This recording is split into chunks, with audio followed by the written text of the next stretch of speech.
காதுகளை தாழ்த்தி கேட்டுக்கொள்ளுங்கள். கண்டிப்பாக நமது வாழ்க்கையில் அல்லாஹ் சில சோதனைகளை ஏற்படுத்துவான். அந்த சோதனைகள் வரும் பொழுது இதற்கு பிறகு நமக்கு வேற ஒரு வாய்ப்பு இல்லையோ, நமது வசந்தத்தின் வாயிலெல்லாம் மூடிவிட்டதோ என்று நினைக்கக்கூடிய சோதனைகளை எல்லாம் அல்லாஹ் தருவான். நாம் நேசிக்கக்கூடிய உறவுகளை எல்லாம் மரணிக்க வைப்பான். நாம் என்ன நினைக்கிறோம்? பொதுவாக தாய்மார்கள், பொதுவாக சகோதரர்கள், சோதனை வந்துவிட்டால் நான் தான் தொழுகிறேன், நான் தான் இபாதத்து செய்கிறேன், நான் தான் சிறந்தவனாக இருக்கிறேன், என்னைத்தான் அல்லாஹ் சோதிக்க வேண்டுமா? வட்டி வாங்குகிறார்கள், அநியாயம் செய்கிறார்கள், கட்ட பஞ்சாயத்து செய்கிறார்கள், பொம்பளை பொறுக்கியாக இருக்கிறார்கள், 2ஆம் நம்பர் பிசினஸ் செய்கிறார்கள், அவர்களெல்லாம் பணக்காரராக நிம்மதியாக இருக்கிறார்கள்.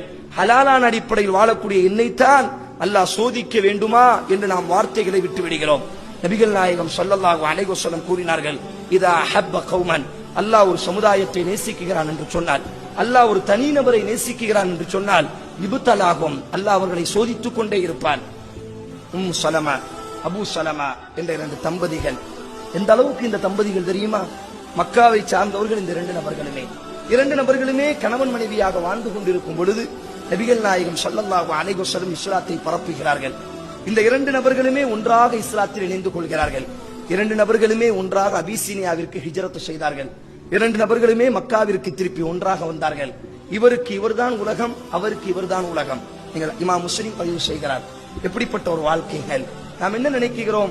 சில சோதனைகள் வரும் பொழுது வார்த்தைகளை விட்டு விடுகிறோம்.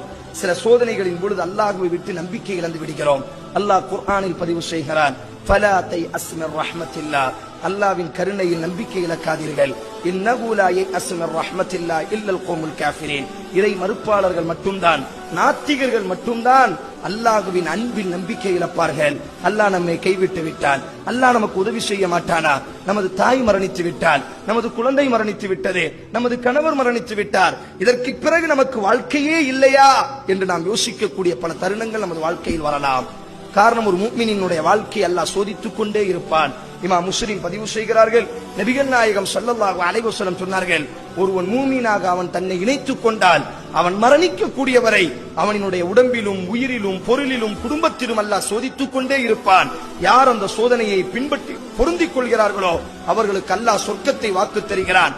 எவன் அந்த சோதனையை விட்டும் தன்னை புறந்தள்ளி விடுகிறானோ, அந்த சோதனையின் பொழுது எவன் மனதளவில் தளர்ச்சி அடைந்து அல்லாஹ்வின் பக்கம் நம்பிக்கை இழந்து விடுகிறானோ, அல்லாஹ் இந்த உலகத்திலும் அவனை சோதனையால் பிடிப்பான், நாளைக்கு மறுமையிலும் அல்லாஹ் அவனை பிடிப்பான் என்பதாக நபிகள் நாயகம் ஸல்லல்லாஹு அலைஹி வஸல்லம் கூறினார்கள்.